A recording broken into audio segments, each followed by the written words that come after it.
Welcome to the President's Diary, a weekly program where we highlight the work of His Excellency Dr. Mohammed Irfan Ali. President Ali says combating climate change while guaranteeing sustainable livelihoods are critical to post-pandemic recovery. The head of state made this statement on Tuesday in his address at a high-level roundtable on the extractive sectors, titled Extractive Industries and Sustainable Development. Extractive sectors are pivotal to the post-pandemic recovery. I do believe that there is a model for sustainably developing these sectors in a manner that will contribute to mitigating climate change. President Ali said for many small states, including Guyana, the extractive industries remain an important lifeline. Notwithstanding this, he says it is imperative that environmental protection and sustainable practices in those sectors be maintained. The LCDS promotes the sustainable development of our extractive sectors in order to ensure low levels of deforestation and forest degradation. The strategy is an example of the type of action being taken by small states to help reduce their carbon footprint and provide the world with environmental and ecosystem services. President Ali noted that in order for small states to meet their climate and sustainability commitments under the Paris Agreement, international financial support is needed. The head of state took the opportunity to reiterate the importance of the Addis Ababa Action Agenda on financing for development. Dr. Ali has said Guyana's foreparents banded together to end colonialism, a victory that would fashion the country's future and shape its destiny.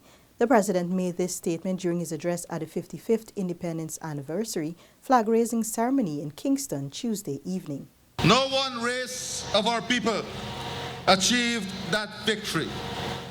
People of all races did it collectively.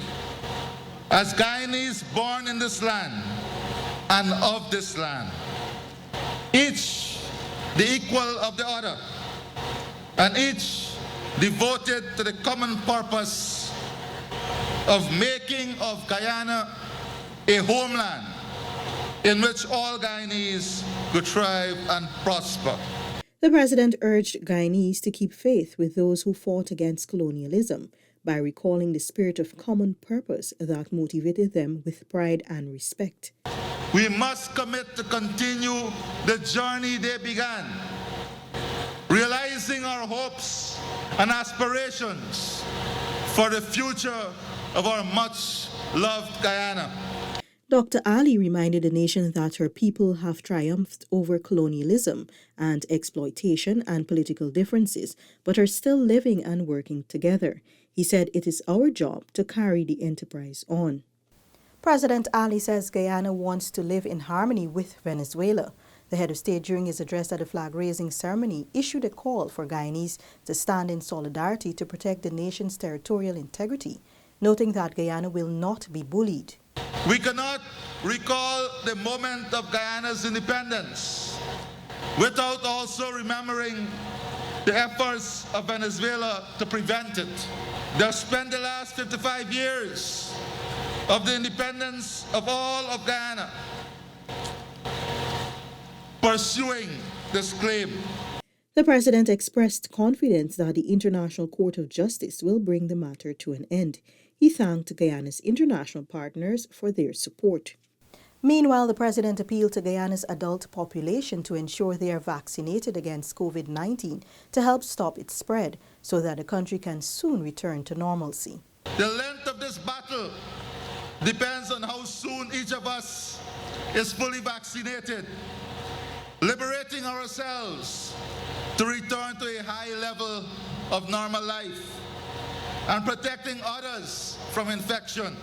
I urge that we all recognize the value of our own lives, to the lives of our family and friends, to our livelihoods, and to the betterment of our country by vaccinating to defeat the coronavirus as we have defeated so many others in the past. The government is working to vaccinate at least 85% of the adult population in order to achieve herd immunity.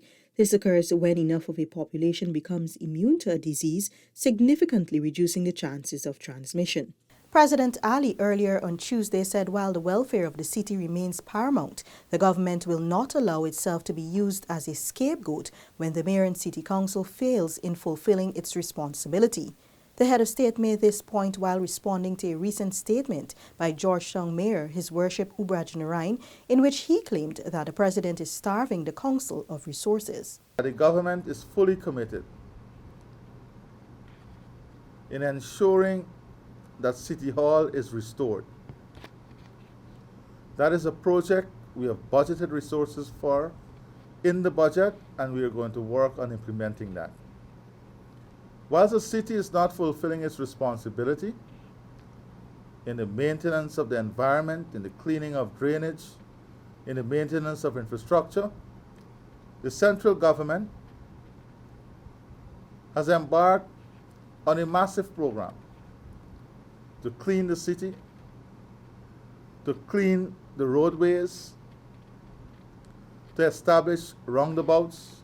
President Ali pointed to a number of infractions committed by the mayor and city council, such as its failure to remit workers' NIS and credit union contributions, among others. He noted that despite this, the central government continues to transfer resources to the city. How long must we, as a people and as a government, allow these blatant disregard for transparency and accountability? This blatant disregard for the rules and laws governing the financial accountability of the mayor and city council. President Ali said the central government desires an amicable relationship with the mayor and city council, but will not allow the mismanagement of the city to continue. President Ali says the Caribbean must be bold and aggressive in improving food systems within the region. The president made this pronouncement on Friday during his keynote address to the CARCOM Regional Dialogue on Food Security. Dr. Ali is the lead head of government in the CARCOM Quasi Cabinet with responsibility for agriculture. President Ali said dialogue plays an important role as it allows participants to deliberate on strengthening regional food security and response mechanisms to the threat of climate change. It also allows us to strengthen our resolve to advocate for stridently for financing for regional agricultural development and climate resilience. All three of these thematic areas, food security, climate change, and financing for development, are critical to ensuring that the region's commitment to the Sustainable Development Goals is not undone. The immediate challenge facing our region is the COVID-19 coronavirus pandemic. The Guyanese leader said CARICOM has been proactive in responding to the effects of the pandemic, including the food systems. It has since established a ministerial task force to advance food and nutrition security. The community has therefore been engaged in strengthening regional food systems and regional food security. Even before the outbreak of the pandemic, the Caribbean community had crafted the regional food and nutrition security policy in order, among other things, to ensure stable and sustainable food supplies at all times. Dr. Ali also shared a 10-point strategy aimed at addressing difficulties in the regional food system. His Excellency, accompanied by Minister within the Ministry of Public Works, Honorable Deodat Indar, and other officials visited flood-affected villages in the Maikoni River on Friday. The outreach was part of the government's efforts to provide support to communities affected by flooding due to persistent heavy rainfall and high tides. Minister Indar said the president's visit is a testament of the seriousness of the flooding and government's commitment to supporting those affected. During the president's outreach, 200 food hampers along with cleaning supplies were distributed to the villages. The Civil Defense Commission and all relevant authorities will continue to monitor and support the inundated villages. His Excellency continued his flood assessment on Saturday by visiting affected communities along the Upper Berbice River, Region 10. The head of state visited Lamp Island, Kokwani, one of the severely affected communities in the country, Bamboo Landing, Hururu Mission, and Ladernsville.